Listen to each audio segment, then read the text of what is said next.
যাদের বাড়িতে 3টে 4টে বেটি আছে, ঠিক আল্লাহর ফয়সালা বিয়ে শাদী হয়ে যাবে।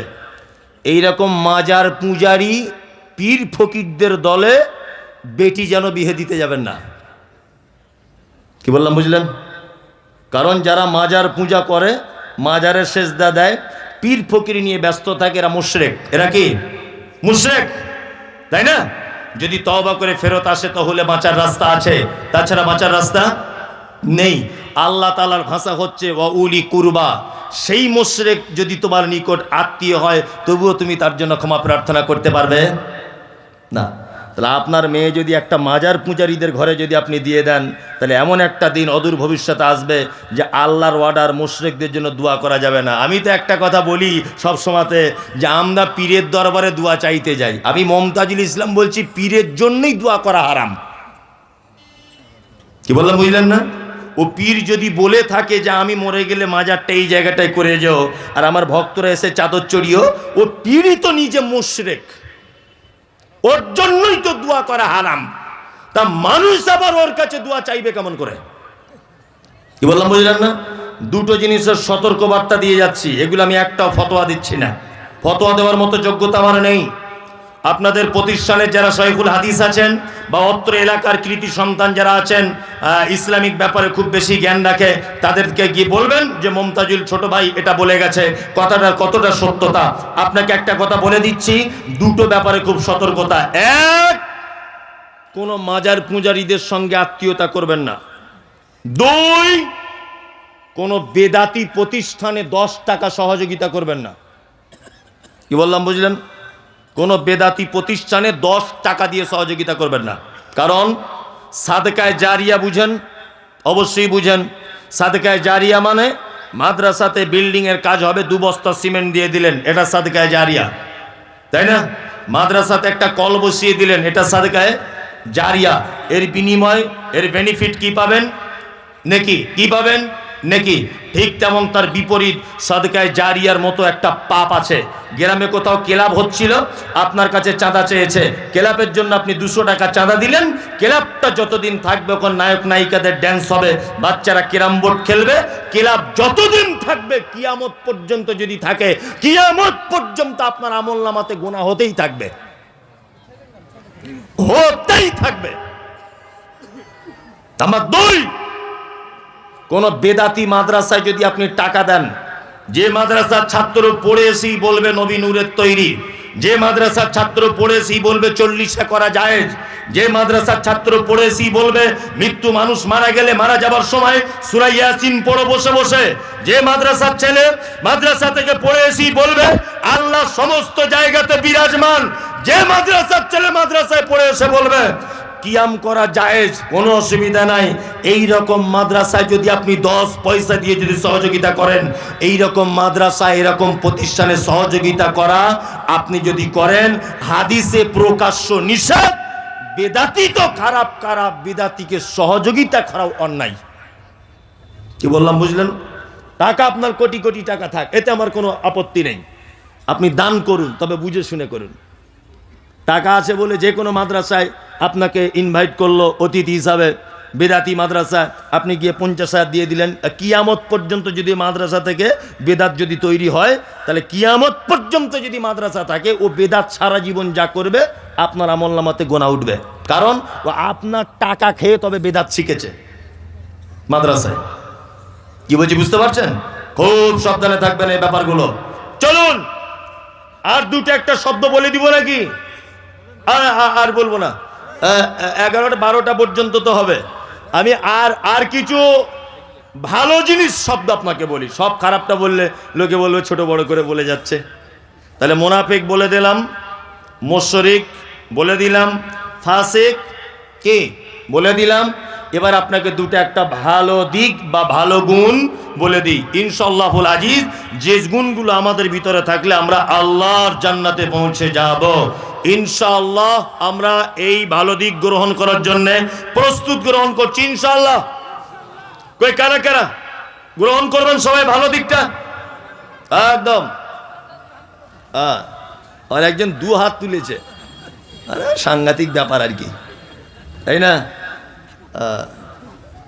সাংঘাতিক ব্যাপার। দু হাত তুলেছে একদম। আমি একটা লোকের পরিচয় দিব, তার নাম হচ্ছে মোমেন। কি নাম? মোমেন। আচ্ছা বলুন, আপনাদের গ্রামে একটা ছেলে এমএ পাস করে বাড়িতে বসে আছে, আচ্ছা তাকে কেউ স্যার বলে ডাকবে? না। এই স্যার উপাধিটা পেতে গেলে কি করতে হবে? স্কুলে যুক্ত হতে হবে। অন্তত স্কুলে না পারো তুমি টিউশনই পড়াও বাড়িতে, তাই না? এক কথায় ছাত্রর সঙ্গে শিক্ষকের একটা সম্পর্ক হতে হবে, মূল ব্যাপার হচ্ছে এই। তাহলে তুমি হবে স্যার। তাছাড়া তোমার যত বড় ডিগ্রি থাক, মানুষ তোমাকে অন্যান্য কিছু বলে ডাকবে, কিন্তু তুমি স্যার উপাধি পাবে না। পাবে না। আল্লাহ সুবহানাহু ওয়া তাআলা, একটা মানুষ লা ইলাহা ইল্লাল্লাহ বলল, তার ঈমান চলে এলো, কিন্তু সে মুমিন হতে পারে না। মুমিন হতে গেলে আল্লাহ তাআলা বলছেন কয়েকটা গুণ লাগবে। ইনশাআল্লাহ আমরা একটা একটা করে বলবো কোরআনের আয়াত দিয়ে, আর মুমিন হওয়ার চেষ্টা করব ইনশাআল্লাহ। যারা চলে যাবেন আস্তে আস্তে করে চলে যান।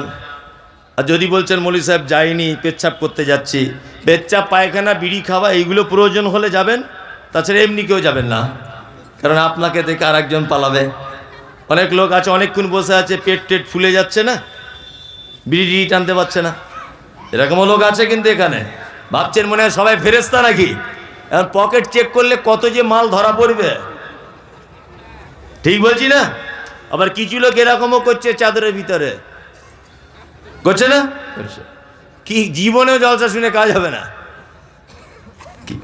বুঝলেন? দুটো জিনিস ভালো মন্দ এক জায়গায় টিকে থাকতে পারে না।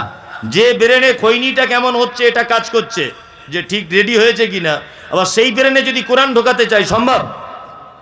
দুটো ভালো মন্দ এক জায়গায় থাকবে না, কখনোই থাকতে পারে না। আমি মুমিনের গুণ বলছি।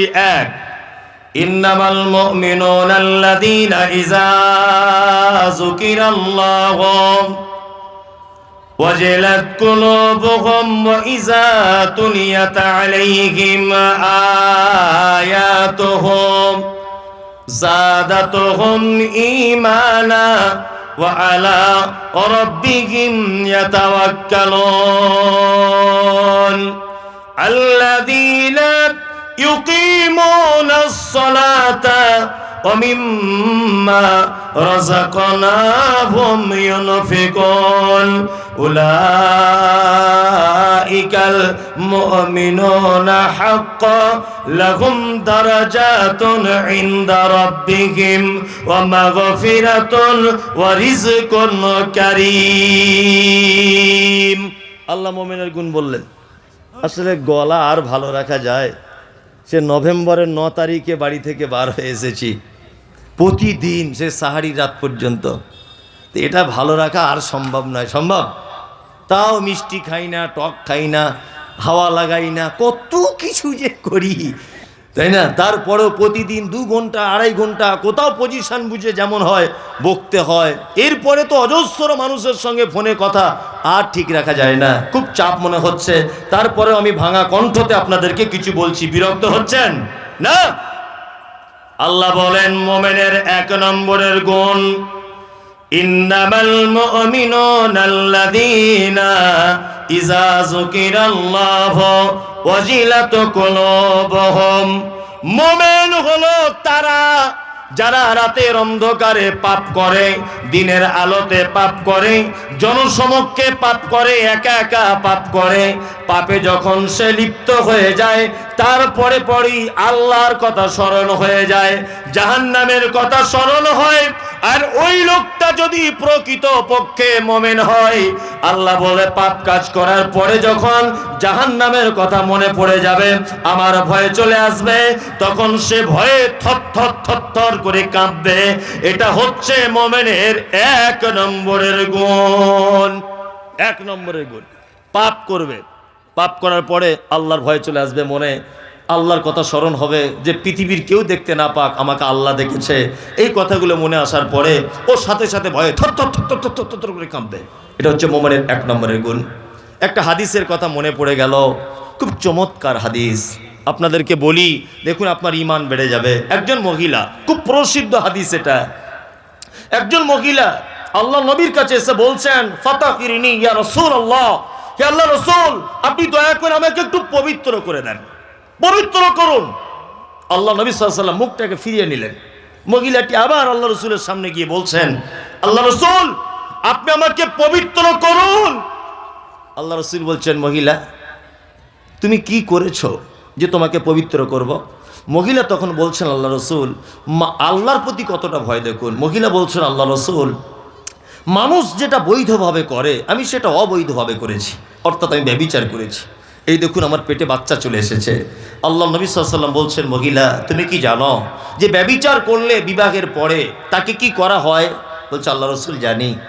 তাকে কোমর পর্যন্ত পুঁতে ফাঁকা ময়দানে ইট পাথর মেরে মেরে তাকে শেষ করে দিতে হয়, আর অবিবাহিত হলে তাকে বেত্রাঘাত করতে হয়।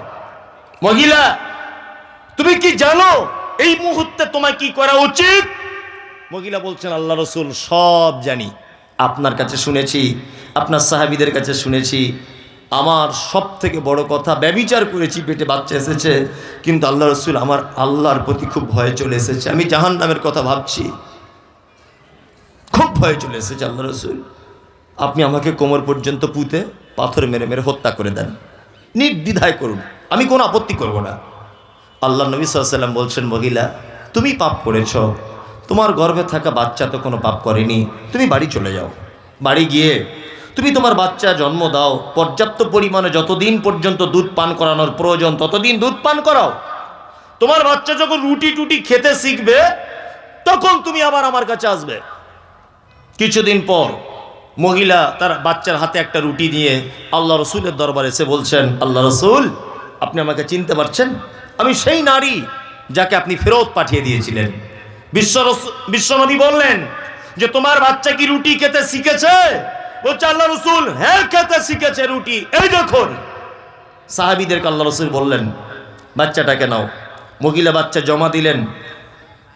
সাহাবীদেরকে বলা হলো, ফাঁকা ময়দানে কোমর পর্যন্ত পাথর, মানে পাথরি জমিন খনন করো, গর্ত করা হলো।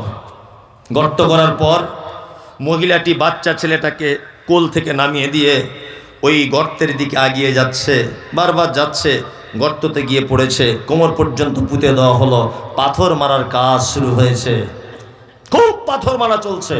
খালিদ বিন ওয়ালিদ বলে একজন আল্লাহ রাসূলের সাহাবী, উনি নিজে বলছেন যে, আমি এত বড় একটা পাথর ঠিক মহিলাটার মুখ বরাবর ছুঁড়লাম, যখন তার মুখ থেকে রক্ত ছিটকে এসে আমার শরীরে এসে লাগলো। আমি মহিলাটিকে ভৎসনা করে বললাম, এই অপবিত্রা নারী, এই ব্যভিচারিণী নারী, তোমার অপবিত্র রক্ত আমি আল্লাহর নবীর সাহাবী আমার গায়ে এসে লাগলো। এই কথা শুনে বিশ্বনবী ঘর থেকে বার হয়ে বলছেন, কে কে কে গাল দিচ্ছ বলো, কে ভৎসনা করছো নারীটার জন্য বলো। খালিদ বিন ওয়ালিদ বলছেন, আল্লাহ রাসূল, আমি। আল্লাহ রাসূল খালিদ বিন ওয়ালিদের সামনে দাঁড়িয়ে বলছেন, খালিদ, তুমি কি জানো তার মনের অবস্থা? পৃথিবীর কোন নারীর পক্ষে, কোন পুরুষের পক্ষে এত কঠিন হওয়া কোনোদিন সহজ নয়। সে আল্লাহর প্রতি এত ভয় করেছে, আল্লাহর জাহান্নামকে এত ভয় করেছে, তার দুধের বাচ্চাকে পর্যন্ত রেখে আজকে মরতে বসেছে। দেখো, আমি মুহাম্মদ সাল্লাল্লাহু আলাইহি ওয়াসাল্লাম বলছি, ওই নারীটা আল্লাহর কাছে এত তওবা করেছে, এত তওবা করেছে, এর তওবা যদি মক্কার পাপী মানুষদের মাঝখানে যদি বিতরণ করা হয়, তাহলে এর একা তওবার কারণে অজস্র পাপী মানুষ মুক্তি পেয়ে যাবে। এত বড় তওবা। আল্লাহ তাআলা বলেছেন, মোমেন তো তারাই, কারা? যারা পাপ কাজ করে, আবার আল্লাহর কথা স্মরণ হয়ে ভয়ে থর থর থর থর থর থর করে কাঁপে। এটা হচ্ছে মুমিনের এক নম্বরের গুণ। দ্বিতীয় গুণ কি? আয়াতুহুম যাদাতুহুম ঈমানা ওয়া আলা রাব্বিহিম ইয়াতাওয়াক্কালুন। আল্লাহ বলে, মুমিন তারা যাদের সামনে আমার কোরআন তেলাওয়াত করা হয় আর আমার কোরআনের বাণী শুনে তাদের ঈমানটা বেড়ে যায়। এটা মুমিনের দ্বিতীয় নম্বরের গুণ। আল্লাহর কসম করে আপনাকে বলছি, কথা একেবারে সত্য। একটা গল্প আপনাকে বলি, শুনুন। আজ থেকে 2 মাস 15 দিন মতো হচ্ছে আগে আমি মক্কায় গিয়েছিলাম উমরার জন্য। কোরআন যে পড়লে, তেলাওয়াত করলে ইমানদারের ইমান বাড়ে, তার একটা প্রমাণ, একদম নিজে চোখে দেখা। তা আমি এই কবার হলো হজে মানুষ নিয়ে যাচ্ছি ওমরা করানোর জন্যে। যাই হোক, তা আমি গেলাম, 46 জন লোক গেল। ওই উত্তর দিনাজপুরের একটা লোক গেল, অশিক্ষিত লোক, লেখাপড়া জানে না, নাম সই করতেও পারে না। কি বললাম বুঝলেন?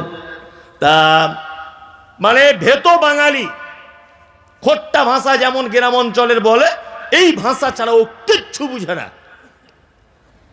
ও আমি যখন কাবাতে তওয়াফ করি, ও আমার পিছনে এরকম জ্যাকেট ধরে রাখে, গেঞ্জি। বলছে আপনি ধরে রাখছেন কেন? বলছে আমি তাছাড়া হারিয়ে যাব। ঠিক আছে তাই করো, বয়স্ক মানুষ, আমার আব্বার থেকেও বয়স বেশি হবে। তা আমরা রাত 10টার সময়তে যেতাম তওয়াফ করতে, আর ফজরের পরে তওয়াফ করে একেবারে চলে আসতাম ফজরের সালাত আদায় করে। তা মক্কার কাবার যিনি সব থেকে মানে ভালো ইমাম বা 1 নম্বর ইমাম, ডক্টর কি বলে মনে হয় আব্দুর রহমান আস-সুদাইস, তাই না? খুব ভালো মানুষ, আল্লাহু আকবার। আমি নিজে কাছে থেকে দেখেছি, 2, 4, 5 হাত ডিস্টেন্সে। মানে এখন আগে নামাজ পড়াতো অন্য জায়গাতে, আর এখন নামাজ পড়ায় অন্য এক সাইডে, তো ওখান থেকে কাছাকাছি দেখা যায় আর কি। যাই হোক, খুব কাছাকাছি, এখন নতুন সিস্টেম করেছে এটা। তা উনি তেলাওয়াত যখন করেন, আল্লাহু আকবার, আব্দুর রহমান আস-সুদাইসের তেলাওয়াত শুনে যত নিষ্ঠুর হৃদয়ের মানুষ হোক না কেন, তার চোখ দিয়ে পানি চলে আসে। আর উনি এমন করে তেলাওয়াত করেন, ফজরে আর এশাতে উনি নামাজ পড়ান। আল্লাহু আকবার। 5 লক্ষ টাকা খরচা করে আপনি যে হজ করতে যাবেন, ওর একবার তেলাওয়াত শুনলে আপনার টাকা শোধ। এমন কোনো ওয়াক্ত নেই যে উনি তেলাওয়াত করতে কাঁদেন না। জাহান্নামের আয়াত বলে একদম মেয়েদের মতো, মানে এত জোরে কাঁদবে মানুষ। আর আল্লাহু আকবার, যত নিষ্ঠুর মানুষ হোক, পয়সা তো জীবনে অনেক জায়গায় খরচা করেছেন, দার্জিলিং গেছেন, গুজরাট, মুম্বাই ঘুরতে গেছেন, 1 লাখ টাকা খরচা করে একবার উমরাটা করে আসুন, হজ না করতে পারেন। যত নিষ্ঠুর হৃদয়ের মানুষ হোক, কাবা দেখছে হাউ হাউ করে কাঁদছে। আল্লাহু আকবার। কি Ethiopia, Tanzania, German, Japan, France, কি বললাম বুঝলেন, কালো লোক, লম্বা লোক, বেঠে, সবাই কাঁদছে। আমি নামাজে দাঁড়ালাম, দিনাজপুরের চাচা আমার দিকে ডান পাশে দাঁড়িয়ে আছে। ফজরের সময়তে আব্দুর রহমান আস-সুদাইস তিনি জাহান্নামের আয়াত তেলাওয়াত করছেন, সূরা ওয়াকিয়া তেলাওয়াত করতে করতে মেয়েদের মতো করে ডুকরিয়ে ডুকরিয়ে তিনি কাঁদছেন। 10 সেকেন্ড, 20 সেকেন্ড, কখনো কখনো 30 সেকেন্ড পর্যন্ত হবে, কোরআন তেলাওয়াত বন্ধ হয়ে যাচ্ছে, উনি কাঁদতে ব্যস্ত। সবাই কাঁদছে, আমিও কাঁদছি। আমি আলেম মানুষ, একটু আধটু আরবি বুঝি বলে আমার চোখ দিয়ে পানি চলে আসতে আমি ডুকরে ডুকরে কাঁদছি। আবার ডান দিকে বসে নামাজে দাঁড়িয়ে আছে চাচা, চাচাও যেন ডুকরে ডুকরে মেয়েদের মতো করে কাঁদছে। নামাজ শেষ হয়ে গেল, রুমে যখন আসছি চাচাকে ডেকে বলছি, চাচা সত্যি করে বলো, আমি না হয় আলেম মানুষ, কোরআনের একটু আধটু বুঝি বলে না হয় কাঁদতে পেরেছি, তুমি কেন কাঁদলে? চাচা বলছে, মমতাজুল তুমি আমার ছেলের বয়সের, তবে শোনো, আজকে 40 বছর যাবত আমি মসজিদে নামাজ পড়ি, কোনোদিন আমার হৃদয়ে গলেনি। কিন্তু সত্যি যে কোরআন মাজিদ শুনলে, কোরআন মাজিদ পড়লে অন্তর গলে যায়। আমি জীবনে কোরআন তেলাওয়াত করতে জানি না, আজকের তার প্রমাণ পেলাম। আমারও কোরআনের আয়াত মনে পড়ে গেল। আল্লাহ বলে, আয়াতুহু যাদাতুহুম ঈমানা, মুমিন হলো তারা, তাদের সামনে কোরআন তেলাওয়াত করলে তাদের অটোমেটিকলি ঈমান বেড়ে যাবে। ওয়া আলা রাব্বিহিম ইয়াতাওয়াক্কালুন। মুমিনের 3য় নম্বরের গুণ হলো খাইরিহি ওয়া শাররিহি মিনাল্লাহি তাআলা। ভালো মন্দ যা কিছু হবে, বিপদ হোক, মুসিবত হোক, লটারিতে টাকা পড়ুক, আর অন্যায় কাজ করুন, যা কিছু হবে আপনি একটা কথা বলে দিবেন যে খাইরিহি ওয়া শাররিহি মিনাল্লাহি তাআলা। আমার ভালো মন্দ সব কিছু আল্লাহর পক্ষ থেকে। আমি ভরসা করি পৃথিবীর কোন মানুষের উপরে নয়, আমি আল্লাহর উপরে ভরসা করি। মুমিনের 3য় নম্বরের গুণ। 2য় গুণ কি? আয়াত। আয়াত বলতে, আয়াতের বাংলা অর্থ নিদর্শন, তাই না? আয়াতের বাংলা অর্থ কি? নিদর্শন। তাফসীর ইবনে কাসিরের ভিতরে ব্যাখ্যা করা হয়েছে, আর তাফসীর হাসানুল বায়ানের ভিতরে ব্যাখ্যা করা হয়েছে। এখানে আয়াত বলতে মূলত 2টো জিনিসকেই বোঝানো হয়েছে। এক, কোরআন তেলাওয়াত, এটাকেও আয়াত বোঝানো হয়েছে। আর আরেকটা আয়াত বোঝানো হচ্ছে মানে আল্লাহ সুবহানাহু ওয়া তাআলার নিদর্শন। এই নিদর্শন দেখেও একজন মানুষের ঈমান বাড়ে, বাড়ে না? বাড়ে। তার প্রমাণ আপনাকে আমি দেখাই। দুনিয়াবি দুটো একটা কথা বলে। এক, আচ্ছা আপনারা যারা এখানে বসে আছেন, আপনাদের গ্রামের মায়েরা যে মুরগি বা হাঁসের বাচ্চা তোলে, তোলে না? তোলে। অনেক সময় দেখবেন, আমি আল্লাহর নিদর্শন দেখাচ্ছি, অনেক সময় দেখবেন যে মুরগির বাজুর তলাতেই মেয়েরা চালাকি করে হাঁস এবার মুরগির দুটোরই ডিম দিয়ে দেয় বাচ্চা তোলার জন্য। করে না? করে। ধরে নেন মুরগিরও বাচ্চা উঠলো, হাঁসেরও বাচ্চা ফুটলো, দুটো বাচ্চা মুরগির বাজুর তলা থেকে বার হচ্ছে প্রথম দিন। দ্বিতীয় দিন দেখবেন আস্তে আস্তে করে হাঁসের বাচ্চাগুলো ঠিক কোথায় পুকুর আছে পুকুরে নেমে যাচ্ছে। আচ্ছা দেখেছেন কোনো দিন যে একই বাজুর তলাতে দুজনা বার হয়েছে, হাঁসের বাচ্চা যাচ্ছে বলে পুকুরে, মুরগির বাচ্চাগুলো গিয়ে সাঁতার কাটছে? দেখেছেন? আচ্ছা কোনোদিন কোনো হাঁসের বাচ্চা তার মাকে বলে, মা একটু সুইমিং পুলে প্রথম ভর্তি করে দাও, সাঁতার কাটাটা শিখি, তারপরে জুত করে পুকুরে গিয়ে সাঁতার কাটবো? এরকম কোনো ব্যাপার আছে? না। কেন বলুন তো? আল্লাহ বলছে আয়াত, এটা হচ্ছে আমার নিদর্শনাবলী। ওকে কে বলে দিল হাঁসের বাচ্চাকে যে সাঁতার কাটার সময় পাগুলো এরকম এরকম করতে হয়, তারপরে তুই যখন পুকুরতে গুটবি ডানাগুলো এইরকম করে লাফ মারবি? কে বলে দিল? কে? আল্লাহ। তাই না? আমরা সত্যি কোরআন না জানলে যে কিছুই জানা যায় না, তার একটা বাস্তবতাও আছে এর ভিতরে। কৃষক ভাই যারা আছেন, চাষবাস করেন মাঠে, বা মাঠে যাদের জমি নেই শ্রমিকের কাজ করেন, লেবারের কাজ করেন, আপনারা দেখেছেন ঠিক যখন মানে সূর্য আস্তে আস্তে আস্তে যখন মানে ডুবে যায় আর কি, ঠিক এই মুহূর্তে দেখবেন মাঠে এক শ্রেণীর পাখি, তারা দেখবেন ডানা মেলতে মেলতে এরকম করতে করতে সারিবদ্ধভাবে যায়, যায় না? দেখবেন তাদের একটা দৃশ্য আপনাকে দেখাই, এইরকম করে 4-5 বার ডানা মেলে দেখবেন একবার এরকম করে দিচ্ছে ডানাটা, দিয়ে 2-3 মিনিট একভাবে চলছে, দুলছে, হেলছে। আছে না অনেক পাখি? আছে। আল্লাহ সুবহানাহু ওয়া তাআলা এই পাখিটার কথা কোরআন মাজিদে নোট করে দিয়েছেন। কোরআন মাজিদে নোট করেছেন যে পাখিটা 3-4 বার ডানা এরকম করে আবার স্থির করে দেয়। আল্লাহ বলছেন আওয়ালাম ইয়ারাউ ইলা তাইরি ফাওকাহুম সাফাতিন ওয়া ইয়াকবিযন মা ইউমসিকুহুন্না ইল্লার রহমান ইন্নাহু বিকুল্লি শাইইন বাসীর। সূরা মুলকের ভিতরে আয়াত আছে, আল্লাহ তাআলা বলছেন যে তোমরা কি পক্ষীকুলের দিকে তাকিয়ে দেখো না, তারা যখন ডানা ঝাপটাতে ঝাপটাতে স্থির করে দেয়, পৃথিবীর কে আছে মহাশূন্যতে তাকে এইভাবে ভাসমান অবস্থায় রাখবে? আল্লাহ বলছে ইল্লার রহমান, শুধু আমি দয়ালু, আমার পক্ষে এটা সম্ভব, পৃথিবীর কারো পক্ষে এটা সম্ভব নয়। সম্ভব নয়। আল্লাহ বলছে আয়াত, এগুলো আমার নিদর্শনাবলী, তোমরা এগুলো দেখবে আর একজন ইমানদার, তার ইমান বেড়ে যাবে। তাই না? সুন্দরবনে বেড়াতে গেলাম, এগুলো না বললে সাধারণ মানুষকে বোঝানো যাবে না। অনেক সময় বলে যে বক্তারা হাদিস কোরআন যা বলে তার থেকে বেশি এমনি কথা বলে। আরে এমনি কথা না বললে, আমি যদি এখন মাইকেল মধুসূদন দত্তর এখানে কথা বলি, তা একটা লোক এক কলম লেখাপড়া জানে না, তা ও মাইকেল মধুসূদন কে ও জানে? ওর কোনো কাজ হবে? আমি যদি শুধু এখন হাদিস বলি আর অনুবাদ করে করে যাই, ও হাদিসের কিছু বুঝে? তা ওর কোনো কাজ হবে? তার মানে যাতে ও বুঝতে পারে সেই রকম কিছু কথাবার্তা দিয়ে ওকে বোঝানো উচিত, এটা আমি মনে করি। সুন্দরবন বেড়াতে গেলাম, সুন্দরবনে 3 দিন থাকলাম লঞ্চের উপরে। আমরা একটা টিম গিয়েছিলাম, আমার বাড়ি থেকে যদিও কাছে, তা ঘুরলাম। অজস্র গাছ, যারা গেছেন তারা জানেন, গাছে ভর্তি। সুন্দরবন মানি হচ্ছে নদী আর গাছ, আর কিছু নেই। পাখিদের কিচিরমিচির, আর ওই বানর দেখতে পাবেন, বাঘ ওটা নসিবে থাকলে দেখা যায়, সচরাচর হরিণ দেখা যায়, প্রায় দেখা যায়, পানি টানি পান করতে আসছে দেখা যায়। যাই হোক, তার 3 দিন যাবত লঞ্চের উপরে থাকলাম, অনেক কিছু দেখলাম। সুন্দরবনে একটাও কুলের গাছ দেখতে পেলাম না, আমের গাছ দেখলাম না, খাজুরের গাছ নেই, লেবুর গাছ নেই, সবেদার গাছ নেই, বেদানার গাছ নেই, নারকেলের গাছ একটাও নেই। তা আমি আমরা সব আলেমরা মিলে গিয়েছিলাম। তা বেশিরভাগ সলাতে আমি ইমামতি করতাম লঞ্চের উপরেই। তা ইমামতি করতে করতে সালাম ফিরানোর পর বসে আছি, বসে বসে ভাবছি যে সত্যিই তো আজকে 3 দিন যাবত আমি সুন্দরবনে ঘুরতে এলাম, একটা তো ফলের গাছ থাকা উচিত, একটাও নেই।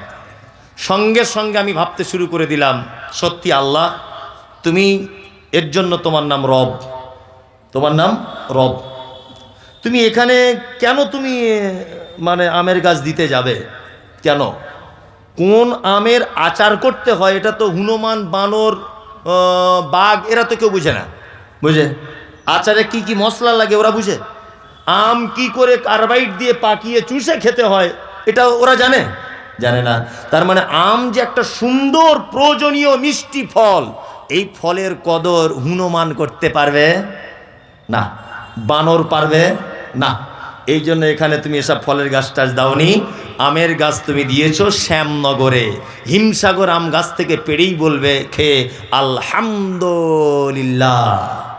কোন আমের আচার করতে হয়, কোন গাছ কোন মাসে লাগাতে হয় এটা মানুষ জানে, হনুমান, বাঁদর, হরিণ এরা কেউ জানে না। এই জন্য তুমি আগাছা বিভিন্ন গাছ দিয়ে সুন্দরবনকে তুমি সাজিয়েছো, একটাও ফলের গাছ নেই। এগুলো অবাক লাগে, অবাক লাগে না? আল্লাহ বলে আয়াতুহুম যাদাতুহুম ঈমানা ওয়া আলা রাব্বিহিম ইয়াতাওয়াক্কালুন। মুমিনের গুণ দ্বিতীয় নম্বরে, তার সামনে যখন আমার আয়াত নিদর্শনাবলী বলা হয় তার ঈমান বেড়ে যায়। তার দ্বিতীয় গুণ হলো তার সমস্ত ব্যাপারে আমার উপরে ভরসা থাকবে।